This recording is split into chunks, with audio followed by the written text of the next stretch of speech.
ನಮಸ್ಕಾರ. ಇತಿಹಾಸ ಅಂದ್ರೆ ಬರೀ ದೊಡ್ಡ ದೊಡ್ಡ ಯುದ್ಧಗಳು, ದೊಡ್ಡ ದೊಡ್ಡ ಸಾಮ್ರಾಜ್ಯಗಳ ಕಥೆ ಅಷ್ಟೇ ಅಲ್ಲ. ಕೆಲವೊಮ್ಮೆ ಡೇವಿಡ್ ಮತ್ತು ಗೋಲಿಯಾ ಥರದ ಕಥೆಗಳು ಸಿಗ್ತವೆ ಅಲ್ವಾ? ಒಂದು ಸಣ್ಣ ಶಕ್ತಿ, ಒಂದು ದೈತ್ಯ ಶಕ್ತಿಯನ್ನೇ ಎದುರು ಹಾಕಿಕೊಂಡ ಕಥೆಗಳು. ಇವತ್ತು ನಾವು ಮಾತಾಡಕ್ಕೆ ಹೊರಟಿರೋದು ಅಂಥದ್ದೇ ಒಂದು ಅದ್ಭುತ ಘಟನೆಯ ಬಗ್ಗೆ. ಅಂದ್ರೆ ಭಾರತದ ಒಂದು ಪುಟ್ಟ ರಾಜ್ಯ ಯುರೋಪಿನ ಒಂದು ಬಲಾಢ್ಯ ಸಾಮ್ರಾಜ್ಯವನ್ನೇ ನಡಗಿಸಿತು. ಹೌದು, ಇದು ತಿರುವಾಂಕೂರು ಮತ್ತು ಡಚ್ಚರ ನಡುವಿನ ಒಂದು ರೋಚಕ ಸಂಘರ್ಷದ ಕಥೆ. ಆದ್ರೆ ಇಲ್ಲಿ ಒಂದು ಪ್ರಶ್ನೆ ಹುಟ್ಕೊಳ್ಳುತ್ತೆ. ಕೇವಲ ಕರಿಮೆಣಸಿನ ಬೆಲೆಗೋಸ್ಕರ ಒಂದು ಸಣ್ಣ ಭಾರತೀಯ ರಾಜ್ಯ ಯುರೋಪಿನ ಒಂದು ಸೂಪರ್ ಪವರನ್ನೇ ಹೇಗೆ ಮಂಡಿಯೋರುವಂತೆ ಮಾಡ್ತು? ಇದು ನಿಜಕ್ಕೂ ಆಶ್ಚರ್ಯ ಅಲ್ವಾ?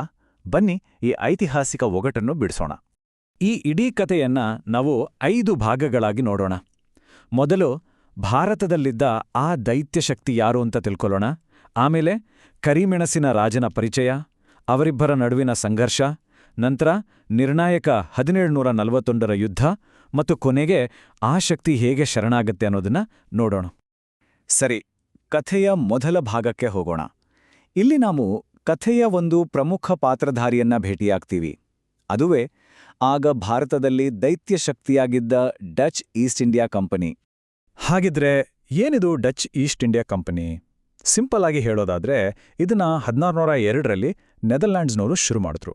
ಅವರ ಗುರಿ ಒಂದೇ, ಪೂರ್ವ ದೇಶಗಳ ಜೊತೆಗಿನ ವ್ಯಾಪಾರವನ್ನ ಸಂಪೂರ್ಣ ಮಾಡಿ ತಮ್ಮ ಹಿಡಿತಕ್ಕೆ ತಗೋಬೇಕು ಅಂತ. ಇದನ್ನ ಬರೀ ಒಂದು ಕಂಪನಿ ಅನ್ಕೋಬೇಡಿ, ಇದು ಏಷ್ಯಾದಾದ್ಯಂತ ಹಬ್ಬಿದ್ದ ಒಂದು ತುಂಬಾನೇ ದೊಡ್ಡ ವಾಣಿಜ್ಯ ಸಾಮ್ರಾಜ್ಯ. ಭಾರತದಲ್ಲಿ ಇವರ ಪ್ರಭಾವ ಎಷ್ಟಿತ್ತು ಅಂದ್ರೆ ಕರಾವಳಿಯುದ್ದಕ್ಕೂ ತಮ್ಮ ವ್ಯಾಪಾರ ಕೇಂದ್ರಗಳ ಒಂದು ದೊಡ್ಡ ನೆಟ್ವರ್ಕನ್ನೇ ಸ್ಥಾಪಿಸಿದರು. ಸೂರತ್, ಬ್ರೋಚ್, ಕ್ಯಾಂಬೆ, ಕೊಚ್ಚಿನ್, ನಾಗಪಟ್ಟಣಂ ಹೀಗೆ ಪ್ರಮುಖ ಬಂದರುಗಳೆಲ್ಲ ಇವರ ಹಿಡಿತದಲ್ಲಿದ್ವು. ಪ್ರತಿಯೊಂದು ದೊಡ್ಡ ಶಕ್ತಿಗೂ ಒಂದು ಸವಾಲು ಇದ್ದೇ ಇರತ್ತೆ. ಈ ಕಥೆಯಲ್ಲಿ ಆ ಸವಾಲಾಗಿ ಎದ್ದು ನಿಂತವರೇ ಕರಿಮೆಣಸಿನ ರಾಜ ಅಂತಾನೆ ಹೇಳ್ಬೋದು. ತಿರುವಾಂಕೂರಿನ ರಾಜ ಮಾರ್ತಾಂಡವರ್ಮ. ಇವರು ಕೇವಲ ಒಬ್ಬ ರಾಜ ಆಗಿರಲಿಲ್ಲ, ಬದಲಿಗೆ ತಮ್ಮದೇ ಆದ ಒಂದು ದೃಢವಾದ ದೃಷ್ಟಿಕೋನ ಇಟ್ಕೊಂಡಿದ್ದ ಪ್ರಬಲ ಆಡಳಿತಗಾರ. ಮಾರ್ತಾಂಡವರ್ಮರ ಆಳ್ವಿಕೆಯ ಕಾಲ 1729ರಿಂದ 1758. ನಾವು ಮಾತಾಡುತ್ತಿರುವ ಈ ಸಂಘರ್ಷ ನಡೆದಿದ್ದು ಸರಿಯಾಗಿ ಇದೇ ಸಮಯದಲ್ಲಿ. ಅವರ ಉದ್ದೇಶ ತುಂಬಾನೇ ಸ್ಪಷ್ಟವಾಗಿತ್ತು. ಕರಿಮೆಣಸಿನ ದುರಾಸೆಯಿಂದ ಬಂದಿರೋ ವಿದೇಶಿಯರ ವಿರುದ್ಧ ನಿಲ್ಬೇಕು, ಜೊತೆಗೆ ನಮ್ಮ ಆಡಳಿತದಲ್ಲಿ ಸುಧಾರಣೆಗಳನ್ನು ತರಬೇಕು. ಅಂದ್ರೆ ತಮ್ಮ ರಾಜ್ಯದ ಸಾರ್ವಭೌಮತ್ವ ಮತ್ತು ಸಂಪನ್ಮೂಲಗಳನ್ನ ಕಾಪಾಡಿಕೊಡೋದು ಅವರ ಮೊದಲ ಆದ್ಯತೆಯಾಗಿತ್ತು. ಹೀಗೆ ಒಂದು ಕಡೆ ಡಚ್ಚರ ವಾಣಿಜ್ಯದ ಹಸಿವು, ಇನ್ನೊಂದು ಕಡೆ ಮಾರ್ತಾಂಡವರ್ಮರ ಸ್ವಾಭಿಮಾನ, ಇವೆರಡೂ ಒಂದೇ ವಿಷಯದ ಸುತ್ತ ಅಂದ್ರೆ ಕರಿಮೆಣಸಿನ ವ್ಯಾಪಾರದ ಸುತ್ತ ಗಿರಕಿ ಹೊಡೆಯಲು ಶುರುವಾದಾಗ ಸಂಘರ್ಷ ಅನಿವಾರ್ಯವಾಯಿತು. ಇವರಿಬ್ಬರ ಗುರಿಗಳನ್ನ ನೋಡಿದ್ರೆ ಇದು ಯಾಕೆ ಆಯ್ತು ಅಂತ ಸ್ಪಷ್ಟವಾಗಿ ಗೊತ್ತಾಗತ್ತೆ. ಡಚ್ಚಿಗರಿಗೆ ಕರಿಮೆಣಸಿನ ವ್ಯಾಪಾರದಲ್ಲಿ ಏಕಸ್ವಾಮ್ಯ ಸಾಧಿಸಿ ಇಡೀ ಮಾರುಕಟ್ಟೆಯನ್ನೇ ಕಂಟ್ರೋಲ್ ಮಾಡಬೇಕಿತ್ತು.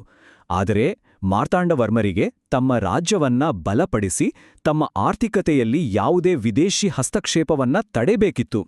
ನೋಡಿ, ಗುರಿಗಳೇ ಪರಸ್ಪರ ವಿರುದ್ಧವಾಡಿದ್ವು. ಮಾರ್ತಾಂಡವರ್ಮರ ತಂತ್ರಗಾರಿಕೆ ನಿಜಕ್ಕೂ ಅದ್ಭುತವಾಗಿತ್ತು. ಮೊದಲನೇ ಹೆಜ್ಜೆ, ಸುತ್ತಮುತ್ತಲಿನ ಎಲ್ಲಾ ಸಣ್ಣಪುಟ್ಟ ಪ್ರದೇಶಗಳನ್ನ ತಮ್ಮ ನಿಯಂತ್ರಣಕ್ಕೆ ತಗೊಂಡ್ರು. ಎರಡನೇ ಹೆಜ್ಜೆ, ಆ ಎಲ್ಲರನ್ನೂ ಒಟ್ಟು ಸೇರಿಸಿ ಡಚ್ಚರ ಏಕಸ್ವಾಮ್ಯವನ್ನ ವಿರೋಧಿಸುವಂತೆ ಪ್ರೇರೇಪಿಸಿದ್ರು. ಕೊನೆಗೆ ನೇರವಾಗಿ ಡಚ್ಚರ ಪ್ರಮುಖ ವ್ಯಾಪಾರ ಕೇಂದ್ರಗಳಾದ ನೆಡುಮಂಗಾಡ ಮತ್ತು ಕೊಟ್ಟಾರಕರವನ್ನೇ ವಶಪಡಿಸಿಕೊಂಡ್ರು. ಮಾರ್ತಾಂಡವರ್ಮರ ಈ ನಡೆಗಳಿಂದ ಡಚ್ಚರಿಗೆ ದೊಡ್ಡ ಹೊಡೆತ ಬಿತ್ತು. ಇನ್ನು ಮಾತುಕತೆಯಿಂದ ಪ್ರಯೋಜನ ಇಲ್ಲ ಅಂತ ಅವರಿಗೆ ಗೊತ್ತಾಯಿತು. ತಮ್ಮ ಸ್ಥಳೀಯ ಮಿತ್ರರ ಸಹಾಯದಿಂದ ಅವರು ಒಂದು ನಿರ್ಣಾಯಕ ನಿರ್ಧಾರಕ್ಕೆ ಬಂದ್ರು. ಅದುವೇ ಯುದ್ಧ. ಆ ವರ್ಷ 1741. ಇದೊಂದು ಐತಿಹಾಸಿಕ ವರ್ಷ ಅಂತಾನೆ ಹೇಳ್ಬೋದು. ಯಾಕಂದ್ರೆ ಅಲ್ಲಿವರೆಗೂ ಇದ್ದಿದ್ದು ಕೇವಲ ಒಂದು ಆರ್ಥಿಕ ಪೈಪೋಟಿ. ಆದರೆ 1741ರಲ್ಲಿ ಅದು ನೇರ ಯುದ್ಧವಾಗಿ ಬದಲಾಯಿತು. ಯುದ್ಧದ ಫಲಿತಾಂಶ ಏನಾಯ್ತು ಗೊತ್ತಾ? ಎಲ್ಲರ ಊಹೆಗಳನ್ನು ಮೀರಿಸುವಂತಿತ್ತು. ಮಾರ್ತಾಂಡವರ್ಮರ ಸೈನ್ಯ ಡಚ್ಚರನ್ನ ಬಲವಾಗಿ ಹಿಮ್ಮೆಟ್ಟಿಸಿತು. ಡಚ್ಚರು ಊಹಿಸಲೂ ಆಗದೆಷ್ಟು ನಷ್ಟವನ್ನ ಅನುಭವಿಸಿದ್ರು. ಇದು ತಿರುವಾಂಕೂರಿನ ಪಾಲಿಗೆ ಒಂದು ಐತಿಹಾಸಿಕ ನಿರ್ಣಾಯಕ ಗೆಲುವಾಗಿತ್ತು. ಒಂದು ಯುದ್ಧ ಕೇವಲ ಯುದ್ಧಭೂಮಿಯಲ್ಲಿ ಕೊನೆಯಾಗಲ್ಲ, ಅದರ ನಂತರದ ಪರಿಣಾಮಗಳು ಒಂದು ಹೊಸ ಇತಿಹಾಸವನ್ನೇ ಬರೀತವೆ. ಈಗ ನಮ್ಮ ಕಥೆಯ ಕೊನೆಯ ಭಾಗಕ್ಕೆ ಬಂದಿದ್ದೇವೆ. ಆ ದೈತ್ಯ ಶಕ್ತಿಯ ಶರಣಾಗತಿ ಮತ್ತು ಅದಾದ ಮೇಲೆ ಏನಾಯ್ತು ಅಂತ ನೋಡೋಣ. ನೋಡಿ, 1741ರಲ್ಲಿ ಯುದ್ಧದಲ್ಲಿ ಡಚ್ಚರು ಸೋತರು. ಆದರೆ ಎಲ್ಲವೂ ಅಲ್ಲಿಗ ಮುಗಿಲಿಲ್ಲ. ಸುಮಾರು 12 ವರ್ಷಗಳ ನಂತರ ಅಂದ್ರೆ 1753ರ ಆಗಸ್ಟ್ 15ರಂದು ಒಂದು ಅಧಿಕೃತ ಒಪ್ಪಂದಕ್ಕೆ ಸಹಿ ಬಿತ್ತು. ಆ ಒಪ್ಪಂದದ ಪ್ರಕಾರ ಡಚ್ಚರು ತಮ್ಮ ಅಧಿಕಾರವನ್ನೆಲ್ಲ ತಿರುವಾಂಕೂರು ಪ್ರಾಂತ್ಯಕ್ಕೆ ಬಿಟ್ಕೊಡ್ಬೇಕಾಯ್ತು. ಸಂಪೂರ್ಣ ಶರಣಾಗತಿ. ಈ ಗೆಲುವಿನಿಂದ ತಿರುವಾಂಕೂರನ ಭವಿಷ್ಯವೇ ಬದಲಾಗಿ ಹೋಯಿತು. ಆರ್ಥಿಕವಾಗಿ ನೋಡೋದಾದ್ರೆ ಅದು ಆ ಪ್ರಾಂತ್ಯದಲ್ಲೇ ಅತ್ಯಂತ ಶ್ರೀಮಂತ ರಾಜ್ಯವಾಯಿತು. ವ್ಯಾಪಾರದಲ್ಲಿ ಕೊಚ್ಚಿನ್ ಮಸಾಲೆ ಪದಾರ್ಥಗಳ ಹೊಸ ಕೇಂದ್ರವಾಡಿ ಗುರುತಿಸಿಕೊಂಡಿತು. ಅಷ್ಟೇ ಅಲ್ಲ, ರಾಜಧಾನಿಯನ್ನ ಕೂಡ ಪದ್ಮನಾಭಪುರದಿಂದ ತಿರುವನಂತಪುರಕ್ಕೆ ಸ್ಥಳಾಂತರಿಸಲಾಯಿತು. ಆದರೆ ಈ ಘಟನೆಯನ್ನು ನಾವು ಸ್ವಲ್ಪ ವಿಶಾಲ ದೃಷ್ಟಿಕೋನದಿಂದ ನೋಡಬೇಕು.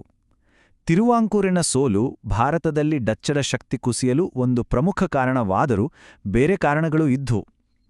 ಅದೇ ಸಮಯದಲ್ಲಿ ಇಂಗ್ಲಿಷರ ಪ್ರಭಾವ ಹೆಚ್ಚಾಗ್ತಿತ್ತು. ಜೊತೆಗೆ ಡಚ್ಚರು ತಮ್ಮ ಗಮನವನ್ನ ಭಾರತಕ್ಕಿಂತ ಹೆಚ್ಚಾಗಿ ಆಗ್ನೇಯ ಏಷ್ಯಾದ ದ್ವೀಪಗಳ ಮೇಲೆ ಕೇಂದ್ರೀಕರಿಸಲು ಶುರುಮಾಡಿದ್ರು. ಕೊನೆಯದಾಗಿ ಒಂದು ಪ್ರಶ್ನೆಯೊಂದಿಗೆ ಈ ಚರ್ಚೆಯನ್ನ ಮುಗಿಸೋಣ. ಯೋಚನೆ ಮಾಡಿ, ಇತಿಹಾಸದ ಪುಸ್ತಕಗಳಲ್ಲಿ ಕೇವಲ ಒಂದೆರಡು ಸಾಲುಗಳಲ್ಲಿ ಉಲ್ಲೇಖವಾಗಿರುವ ಅಥವಾ ಮರೆತೇ ಹೋಗಿರುವ ಇಂತಹ ಎಷ್ಟು ಸ್ಥಾನೀಯ ಗೆಲುವುಗಳು ನಾವು ಇಂದು ಬದುಕುತ್ತಿರುವ ಜಗತ್ತನ್ನು ರೂಪಿಸಿರಬಹುದು.